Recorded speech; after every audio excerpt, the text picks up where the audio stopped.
Welcome back to EB Insights, the podcast for anyone responsible for developing or promoting their company's employer brand. Here, we interview a wide range of experts in HR, talent acquisition, marketing, and communications to discuss hot topics in employer brand, employee engagement, and the employee experience. I'm your host, Sandra Dreyer, an employer brand strategist for over 15 years and the Chief Marketing Officer of Clickafi, the world's #1 employer brand activation platform. In today's show, we welcome Becky Smith, the VP of Talent Acquisition at MGM Resorts International. Enjoy the show. All right. Hello, everybody. Welcome back to EB Insights, the podcast for employer brand practitioners by employer brand practitioners, where we cover current issues in the world of employer brand, recruitment marketing, and overall employee engagement. So our goal is always to speak with experts in the industry and influencers to share their experiences and insights to help others who are in their journey, especially relating to employees, employee engagement, and our overall employer brand reputation. So my name is Sandra Dreyer, and today I'm excited to welcome Becky Smith, who is the Vice President of Talent Acquisition at MGM Resorts International. Becky has worked for MGM for 16 years and in human resources for over 20 years.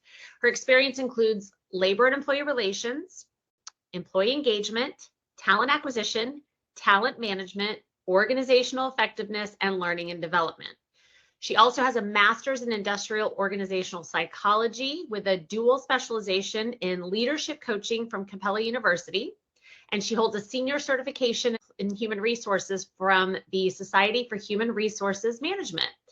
Becky's also a proud Air Force veteran and a certified organizational effectiveness coach. So clearly extremely talented, experienced, and has a wealth of information to share with us. I am super thrilled to have you on our podcast and just to meet you personally. And I'm really looking forward to kind of hearing a little bit more about your background, but also some of the advice and recommendations that you have. Awesome. Thank you so much for having me. Well, thank you for agreeing to take the time. So I would love to, you have such an incredible wealth of experience. You sit in a very unique industry in the hospitality industry, and you have so much experience around a variety of aspects of human resources and, just overall, obviously, organizational psychology. We talk a lot about the employee experience and how that has changed, particularly in the last few years with all of the different sort of massive events that we've seen, from COVID to people really looking at redefining the way they want to fit work into their life. How have you seen changes in the last few years to how leaders in HR are addressing the employee experience, and what are some of the things that kind of stick out to you? Sure. I think that the pandemic really forced HR leaders to take a look at what's probably been happening slowly over the last decade. It's forced us to really look at what is that new environment that we're in and what do employees want today. Because of the pandemic, we came back afterwards with such a volatile talent market that we saw employees that at one point were very tenured and weren't ever going to consider moving to another organization, start to really rethink, A, do they want to work at all? Or is it time to retire? B, do I want to work for this organization? Do I want to maybe consider another industry? And the just sheer magnitude of the number of positions available and organizations need for talent, I think gave people a lot of options. And so it created this competitiveness in the market that really forced HR leaders to have to say, what are we doing from an employee engagement perspective? What does culture look like at our organization? And are we meeting the needs of all of the different personalities in a organization at one time? For us in hospitality, and specifically at MGM Resorts, we have employees who have worked for the organization since they were 16 years old and now are aging out and 70 years old. It's a very unique situation in that someone potentially has worked for our organization their entire adult life. I mean, that's amazing. Because when you think about the hospitality industry, I actually had very early in my career was in the hospitality industry working in a hotel. It is such a vast variety of roles, jobs, experiences, backgrounds, and to your point, thinking about people entering their career in that, and now at the point of exiting their career that way. And one of the things that I wanted to talk about, just speaking of sort of the different age demographics, there's so much research on, millennials, Gen Z, Gen A, all of the different things that you need to kind of target your strategy toward them. With a lot of the sort of interests and some of the studies saying, I think it was 35% of Gen Z and 31% of millennials saying they plan to change jobs in the next year. How do you, at a company like MGM Resorts, where you really do have such a wide, not just a few in each demographic, but a really wide variety, how do you target that strategy almost from a retention perspective, where you're really trying to engage employees and really deliver an experience that is bespoke to what they want, where they want, but also giving that sort of flexibility of where they want to grow and end their career in a sense, which is a very rare, I think, challenge in most other industries, unlike in a hospitality industry. So how do you approach that? I think we're approaching it in a couple of different ways. The first is we've had to reassess how we look at retention and turnover. And instead of comparing ourselves to where we were before, recognizing that this is a completely different employment space. And so we are really laser focused right now on 90-day turnover. We're focusing on the onboarding experience. And to your point, how do we capture that engagement and that love of the brand upon arrival, whether it's with manager touch points, whether it's with benefits and offerings, clear expectations about the job. We feel like if we can get that person through the first 90 days, the likelihood of them staying through a year to 2 years is much higher. And then we've started to refocus, is it acceptable to have some turnover at a year to 2 years? And I think it is in this market. Where before you expected that you were going to try to keep somebody for 5, 6, 10 years. I don't know that that's realistic anymore. And we're really strategically looking at how do we create a culture where people want to come back. So maybe you may leave, but we have a large number of boomerang employees that go somewhere else and then say, I really loved it at MGM and I'd like to come back, and we welcome them with open arms. Well, and I mean, that is, it's one of those things where it seems so obvious, but so few employers look at that mentality of it is likely that people will change jobs in their career just to test the waters. I mean, if you think about the Great Resignation, which was before COVID, it was basically people switching jobs with another because they were disenfranchised and they're only just going into another person's disenfranchised open role. So there is that a feeling, but to keep what in some industries you might say that alumni mentality of keeping them engaged, because especially when you are a company like an MGM Resorts, you also want that brand recognition from a clientele perspective to remain high, which would come from your employees. So, that whole sort of, we talk about an employer brand, the brand advocacy and getting your employees to be your brand advocates. But it's also, I think what you're really alluding to, it's also being maybe those alums, your brand advocates. So is there sort of a targeted approach around that, or is it just around how do you ensure that, you don't ever cut that tie with an employee, so to speak? Yeah, I think what we've tried to do is we have programs in place that, one, make it easy to come back. Somebody returns to the organization within 6 months, they're reinstated. It's as if they never left. They retain all of the same level of seniority and benefits that they had before. And then really just as we focus on onboarding, also thinking about what's the offboarding experience. Can somebody leave the organization and how do they feel leaving? And then just continually working on our recruitment marketing and our employer brand so that even after you've left, you're still seeing us, whether it's in the news, whether it is other employees posting about why they love to work for us. I'm just constantly reinforcing our messaging and our culture and to encourage somebody to return. Yeah.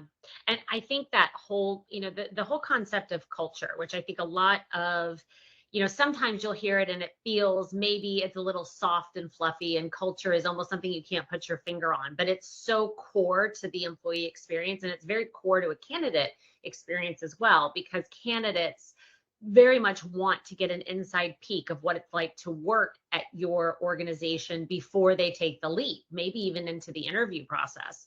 So I was looking at a Gartner, I guess, did their HR trends of 2024 recently, and they were talking about the impact the last couple of years has had on employees feeling a connection to their company culture.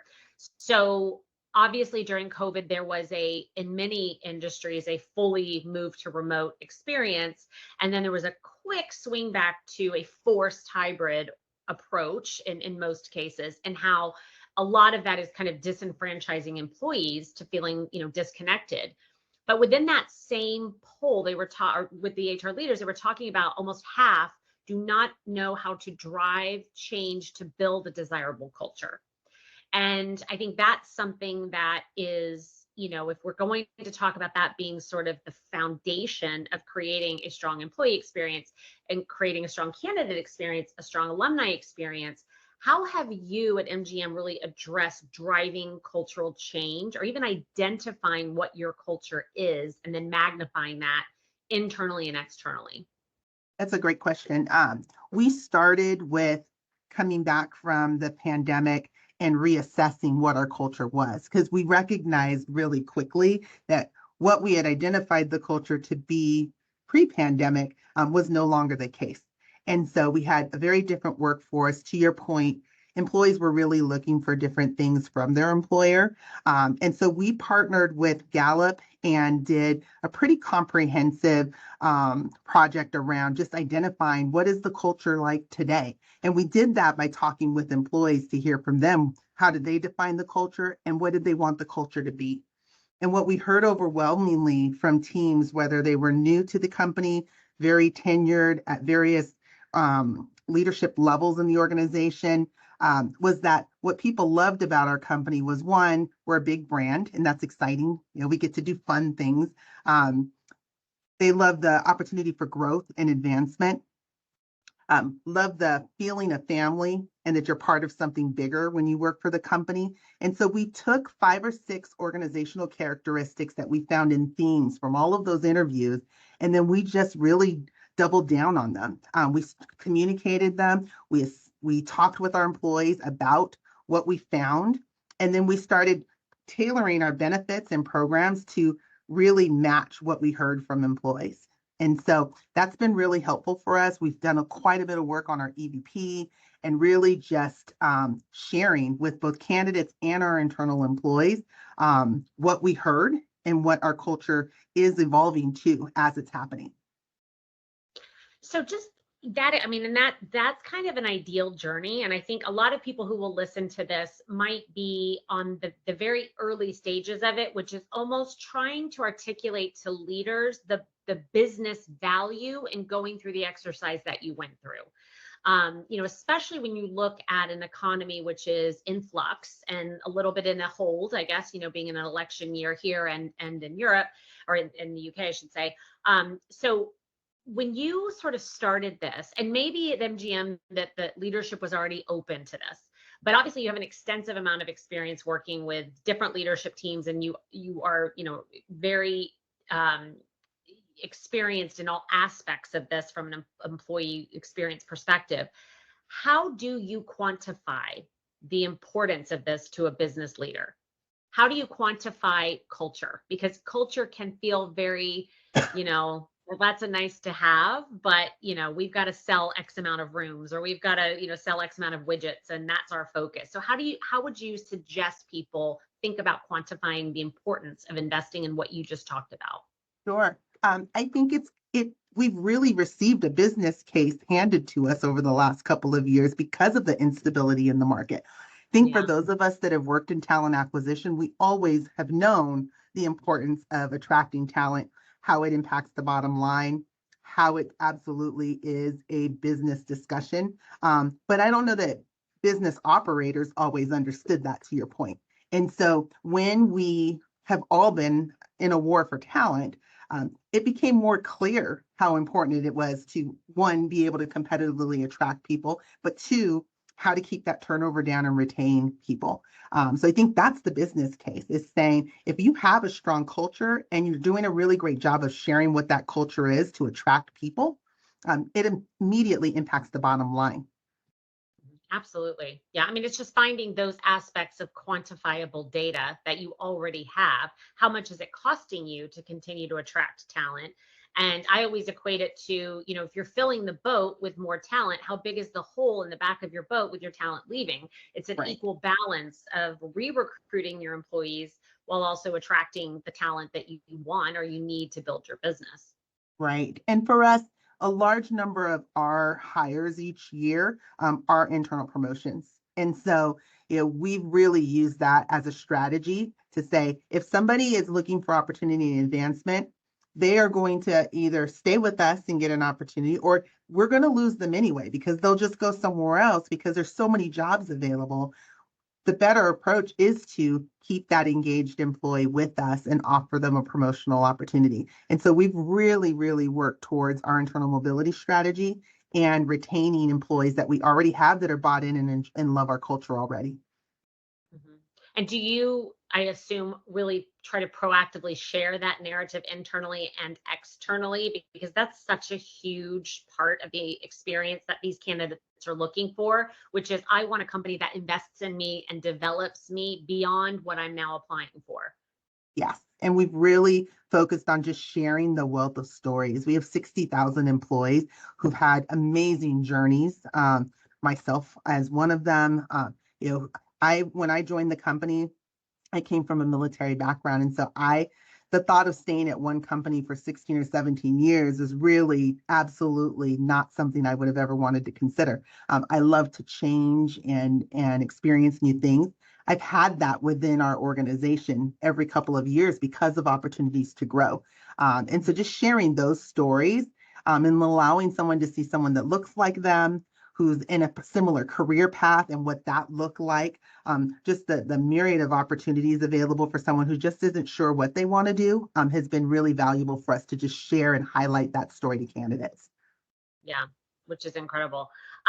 So just one question. I talked last week with Joel Alge, who runs the Realist Recruiter podcast and YouTube and Instagram, and we talked about this concept of institutional trust and the impact that it has on an employer brand. Is there a long-term impact?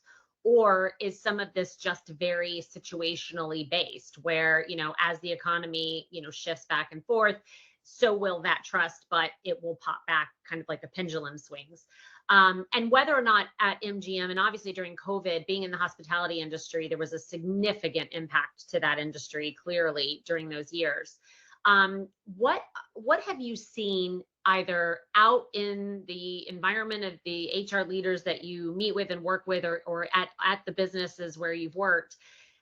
What have you seen when there is sort of this issue of institutional trust, whether that is we're going to have to restructure, we're going to have to resize? How do you see that impacting the brand long term, and how do you think you get that back after, whether that's a significant event or it's just a lack of maybe transparency? And you talked about that earlier, about being very transparent. So how do you, what impact have you seen, and what are the remedies, I guess, to kind of get that back? Yeah, no, that's a great question. I think it's absolutely transparency and explaining the why. There's less of a lack of trust when people understand why the decision was made. I think when we tell someone something is important, how we tell them, the cascade of that information, all of that has to be super strategic. For us, we went into the pandemic after going through a pretty substantial restructure. So we had two very large events happen back to back that naturally is going to impact trust. And it does get people to start to think, is this the industry for me? Is this the organization for me? And so we just have to reshare. This is why you should stay. This is why there's opportunities, but it does take some work to regain that trust. And it's not a one-time thing, right? It's kind of an ongoing dialogue of a transparent dialogue almost internally and externally, because, Yes, I think you kind of have that situation where you have so many people working on the external brand of your business, but the real external brand of your business, when you're looking at it from a talent attraction perspective, is your employees and what they're saying externally. That's the real brand. So that's I think focusing on your in-house brand first and that transparency, so that then what you're trying to promote externally is equally balanced, is probably critical as well. absolutely.